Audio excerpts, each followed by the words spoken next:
শুভ সকাল বন্ধুরা, welcome back to my channel. আশা করছি তোমরা সকলে সুস্থ আছো, ভালো আছো। আর এখন বাজে ভোর 5টা। তো দেখো এখনই বেশ হালকা একটা হাওয়া দিচ্ছে, তার মধ্যে সূর্যি মামা বেশ সুন্দর আলো দিচ্ছে।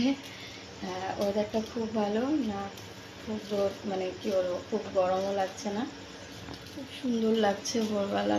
মানে যেই আবহাওয়াটা দেখো, হালকা হাওয়া, বেশ ভালো লাগে। তো এখনও বৃষ্টি শুরু হয়নি, কালকে একটু সময় বৃষ্টি হয়েছিল। তবে কালকের দিনটা পুরোটাই তোমার রোদ্দুর ছিল। আর আজকে দেখো বেশ হাওয়া হাওয়া, বেশ সুন্দর। তো অনেকদিন পর তোমাদের জন্য নিয়ে এসেছি একটা নতুন ভিডিও। আশা করছি তোমাদের সকলের অনেক অনেক ভালো লাগবে। বড়োদেরকে প্রণাম আর ছোটোদেরকে অনেক অনেক ভালোবাসা দিয়ে আজকে ভিডিওটা শুরু করছি। তো সকালবেলা তো বড় মশাই উঠিয়ে দিল, ভোরবেলা উঠে নিজেই ঘুমিয়ে পড়েছে। আমার রোজের ডিউটি ওটা, আমাকে উঠিয়ে দেয় আবার ঘুমিয়ে পড়ে। কেন বলো তো, 8টার মধ্যে রান্না করতে হবে। আর এতদিন তো যেখানে কাজ করতো সেখানেই খেয়ে নিতে, ওই জন্য খুব একটা অসুবিধা হয়নি। আর এই এতদিন আমি তোমাদের অনেক দিন হয়ে গেছে তোমাদের কোনো বড় ভিডিও দিই না, কারণ হচ্ছে গিয়ে চোখে একটু সমস্যা হচ্ছিলো। এত পরিমাণে ফোনে কাজ করি যে চোখে সমস্যা হচ্ছিলো, তো সেই কারণে কিন্তু তোমার আর কি ভিডিও সেভাবে আমি দিইনি। মানে ভিডিও ইচ্ছে করেই করিনি, যে একটুখানি কাজে একটু ছুটি নিয়েছিলাম, বুঝতে পেরেছো। তো আর ছুটি নয়, অনেকদিন ছুটি হয়ে গেছে। তো এখন আর কি কাজ শুরু করতে হবে। তো সকালবেলায় উঠে দেখা হয় যে বাসি কাজ সেরে নিয়েছি, সেরে বাসি কাজ সেরে এই যে দেখো এখন ভাত বসিয়ে দিয়েছি। ভাত বসিয়ে দিয়েছি। আর এদিকে অল্প একটু বাসন আছে, তো শুধু বাসনটা ধোবো। তো দেখা যাক কি রান্না করি না করি, সবটাই তোমাদের সঙ্গে শেয়ার করব। তো ঘুম পাচ্ছে, দুপুর 5টায় ঘুম পাচ্ছে। তবে একদিকে ভালো, জানো তো, ভোরবেলা উঠলে কাজ বাজা কমপ্লিট হয়ে যায়। আর তোমার শরীরটাও ভালো লাগে, মানে কাজের স্পিডটাও বেড়ে যায়। এই এখন একটু হালকা হালকা ঘুম থেকে উঠেছে তো কিছুক্ষণ আগে, কেমন একটা লাগবে, কিন্তু একটু পরে দেখবে আবার ফ্রেশ লাগবে। তো চলো কাজ বাজ শুরু করে দিই, আর তোমরাও থাকো সঙ্গে। তো ওদিকে ভাতটা তো হচ্ছে, আর এদিকে দেখো আমি বাসন কটা মেজে নিচ্ছি। এখন কাজ বাজ শুরু করে দিতে হবে একদমই। এখন আর কাজ না করলে হবে না, কারণ বরকে 7:30টার মধ্যে আর কি খাবার দাবার রেডি করে টিফিন গুছিয়ে দিতে হবে, আর ও খেয়ে যাবে। আর আমার বরের অবস্থা না খুব খারাপ, জানো তো, বেচারা তাও কাজ করে যাচ্ছে। কি করবে বলো, একার উপরে সংসার থাকলে যা হয় আর কি। তো ওর কি ফোড়াগুলো মানে বাঘি বলে না কি বলে আমি ঠিক জানিও না, 13খানার মতো মানে আন্ডার আর্মসে উঠেছে বড় বড়। তো কিন্তু কোনো মুখ বেরোয়নি। তো যাই হোক, সেই নিয়ে 3-4 দিন ধরে কাজ করছে। তা বললো কালকে হয়তো ছুটি করবে, ছুটি করে ডাক্তারকে দেখাবে। খুবই কষ্ট হচ্ছে ওর, কিন্তু কিছু করার নেই, ওই নিয়েই কাজে যেতে হবে। কাজ না করলে আমরা খাবো কি বলো? ওই মানুষটার মুখের দিকে চেয়েই তো আমরা থাকি, তাই না? আমরা দুটো প্রাণী তো ওই মানুষটার মুখের দিকেই চেয়ে থাকি, যে কখন মানে ও না কাজ করলে তো আমাদের সংসার চলবে না। তো যাই হোক, ওর কষ্ট হলেও ওকে কাজ করতে হবে। তো আর আমিও আমার কাজটা শুরু করে দিয়েছি। তো বাসনগুলো সব মেজে নিলাম। আর এখন দেখো এই যে বরমশাই নিয়ে এসেছিলো কুমড়ো শাক। আমি বলেছিলাম আনতে, খেতে ইচ্ছা করছিলো, তো ওই কুমড়ো শাকটা নিয়ে এসেছি। তো ওইটা আর কি পাতাগুলোকে আর কি দিয়ে বাটা করবো, কুমড়ো পাতা বাটা। আগে তো কলকাতায় খুব খেতাম, সেই স্বাদ ওই এক পাতা বাটাতেই খাওয়া হয়ে যেত। জানি না আজকেরটা কেমন হবে। তবে দেখো, শুকনো লঙ্কা আর কালো জিরা আর রসুন ফোড়ন দিয়ে শাকটাকে ভেজে নিয়ে নুন হলুদ দিয়ে তারপরে আর কি বেটে নেব। তো শাকটা খারাপ হয়নি, বাট ওই যে বললাম কলকাতার সেই স্বাদটা লাগে না, কলকাতার মতো কিছুই ভালো লাগে, মানে সেই স্বাদ নেই আর কি। তো তবুও খেতে হবে। আর এদিকে দেখো বৃষ্টি শুরু হয়ে গেছে, আর ওদিকে একবার বৃষ্টি হচ্ছে একবার রোদ উঠছে। মানে এই যে কি বলবো, এখন প্রায় দিন এই হবে, কখনো মেঘ, কখনো বৃষ্টি, কখনো রোদ। মানে দিনের বেলা যে কখন বৃষ্টি আর কখন রোদ ওঠে তার ঠিক নেই। তার মধ্যে কারেন্টও যায় প্রচণ্ড পরিমাণে। তো যাই হোক, খুব যন্ত্রণার মধ্যে দিয়ে যাচ্ছে দিনগুলো আর কি। তারপর দেখো ভাত হয়ে গেছে, ভাতের মাঠটা গেলে নিলাম। তো এরপরে আর কি পাতাটাও বেটে নেব। ওদিকে পাতা ভাজাটা বসিয়ে দিয়েছি, আর এদিকে আমি কাজ করছি। চারোদিকে দেখতেই পাচ্ছ রান্নাঘরের অবস্থা কি খারাপ। চারোদিকে কুমড়ো শাকটা পরিষ্কার করেছিলাম, তো ডাঁটা ফাটাগুলো আলাদা রেখে দিয়েছি, ওটা পরের দিন বানাবো। ফ্রিজে কেটে কুটে রেখে দিয়েছি। আর এদিকে দেখো বাটাটা আর কি করে নিচ্ছে। আর এই যে বাটছিলাম যখন, তখন আমার বড়মশাই আবার উঠেছে ঘুম থেকে, তখন বললাম একটুখানি ভিডিও করে দাও। তো চলো আমি বেটে নিই। আর কেমন এক বাটি বাটা, এই বাটা দিয়েই মনে হচ্ছে খাওয়া হয়ে যাবে, জানি না কেমন টেস্ট হয়েছে, তবে ভালোই হবে, এইসব জিনিস ভালোই খেতে হয়।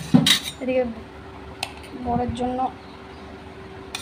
ভাত বেড়ে দিচ্ছি। সকালে তো এমনি খেতে চায় না, কিন্তু আজকে টাইম আছে। আর এই গরম গরম বাটা দিয়ে খেতে বেশ ভালোই লাগবে।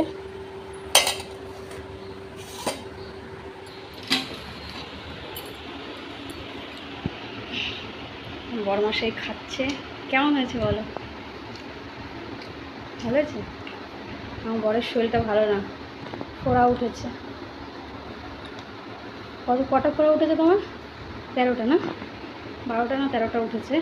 খুব ব্যথা, আন্ডার আর্মসে উঠেছে। ব্যথায় বেচারার মুখ খুব ফুলে গেছে, কান্না করে দেবে ভাব। ওরা উঠলে যাও পয়সা আসে, আসবে আসবে, ঠিক আসবে। সত্যি বলো, বাটাটা ভালো আছে? সেই কলকাতায় যেরকম বাটা খেতাম ওরকম লাগছে? ওরকম লাগে না বলো? যতই যাই বলো না কেন, এই আন্দামানের শাক সবজি, এই মানে এই কুমড়ো শাকটা তো এখানেই হয় না, ওই জন্যই ভালো হয় না, মানে ভালো লাগে না আর কি। ভালো হয়নি না, মানে ভালোই হয়েছে তাই তো, শুধু সেই কলকাতার সেই স্বাদটা লাগে না। কী যে কষ্ট এখানে খাওয়ার, ভীষণ কষ্ট। আমরা যারা কলকাতার মানুষ তারা এখানে এসে খাওয়ার খুব কষ্ট হয়, কিন্তু এখন অনেকটাই কষ্টটা হয়ে গেছে। আর আমার বর বেশি কথা বলতে পারছে না, কারণ হচ্ছে কি ফোড়ার ব্যথা। কিন্তু কাজে যেতেই হবে বলো, কাজ না করলে চলবে না, যতই কষ্ট হোক কাজে যেতেই হবে। তো চলো আমার বরমশাই এখন খেয়ে নিই। আর তরকারি আমার ওদিকে ডিম তরকারি বসিয়ে রেখেছি, ডিমের তরকারি বানাবো করে ডিম আলু কষিয়ে নিচ্ছে। আর খুব তাড়াহুড়ো করেই রান্না করতে হচ্ছে, এই দেখুন নড়ছে। এইরকমই হয় জানো তো, ইন্ডাকশানে রান্না করা খুব কষ্ট, কিন্তু কী আর করা যাবে, এভাবেই করতে হবে, কিছু করার নেই। টিফিন কারি ঢাকনাটা পাচ্ছিলাম না, তাই এই যে ছেলের টিফিন কারিতেই করেই আর কি দিয়ে দিলাম ভাত আর বাটা। আর এই যে হচ্ছে ডিমের তরকারি। এখন বাজে 7:30, 7:30টার মধ্যে রেডি করে দিলাম। আমার বাবাকে ডিমের তরকারি দিয়ে দিয়েছি। আর এই যে আমাদের দুজনের জন্য, ছেলে আর মায়ের জন্য যে ডিম তরকারি হয়েছে, ওদিকে বাটা তো করেই নিয়েছি। তো আমার রান্নাবান্না সব কমপ্লিট। ছেলেকে এখন দেখো চান টান করিয়ে দিয়েছি, ও দিদি বসে বসে খেলাধুলা করছে। বাবা খেলছো তুমি?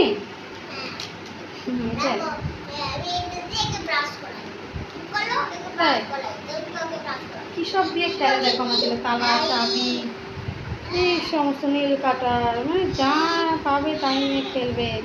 খেলনার কিন্তু অভাব নেই, কিন্তু ওই যে সব ভেঙে চুড়ে রেখে দেয়, ওই এইসব হাবি জাবি জিনিস। আমার চুলের ক্লিপ দিয়ে খেলবে, এসব জিনিস দিয়ে খেলবে। যা খেলো বাবা, খেলা কর। ওকে করে দিয়েছি। আর ওদিকে দেখো উপরে ছিটকানিও লাগিয়ে দিয়েছি, আমার ছেলে আর বেরোতেও পারবে না, বসে বসে খেলা করবে।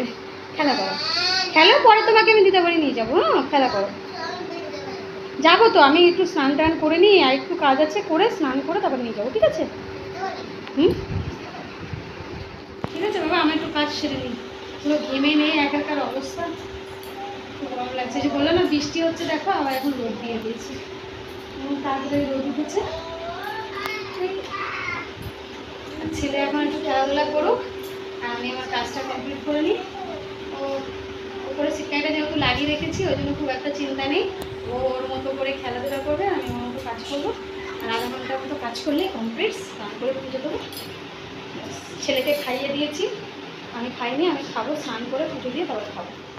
দেখো আমার ছেলে কি সুন্দর খেলনা দিয়ে কি বানিয়েছে এটা।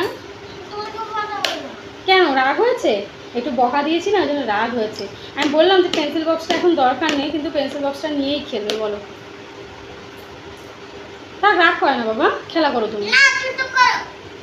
থাক, রাগ করে না, শোনা বাবা। কি যেন একটা বানিয়েছে এখানে, খুব রেগে গেছে, এই আলো দিচ্ছে। ঠিক আছে ঠিক আছে ঠিক আছে বাবা, কি রাগ, দুঃখ হয়ে গেছে মনে একদম। তো চলো পরে আবার আসছি, এখন মনটা খারাপ তো কথা টথা বলবে না।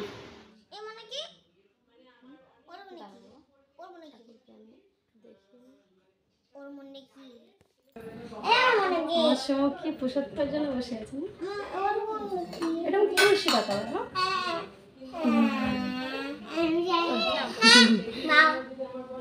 কটা দেবো, কটা দেবো? আনলাম, হ্যাঁ? এটা আমার, হ্যাঁ এটা আমার, এটা তোমার। এই না ফোন নিয়ে যাও।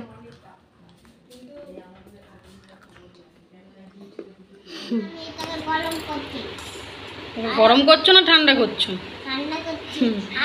তো সময় আর আমি একটুখানি ঘুমিয়েছিলাম, তারপরে দাঁড়াও কথা বলছি বাবা। হ্যাঁ বলো। আচ্ছা ঠিক আছে করো।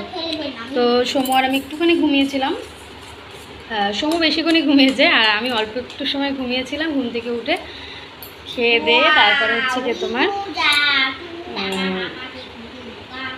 জামা কাপড়গুলো তুলে নিয়ে আসলাম, আর দুটো জামা কাপড় ভেজানো ছিল সেটাও ধুয়ে দিয়ে আসলাম। স্নান করার পর যে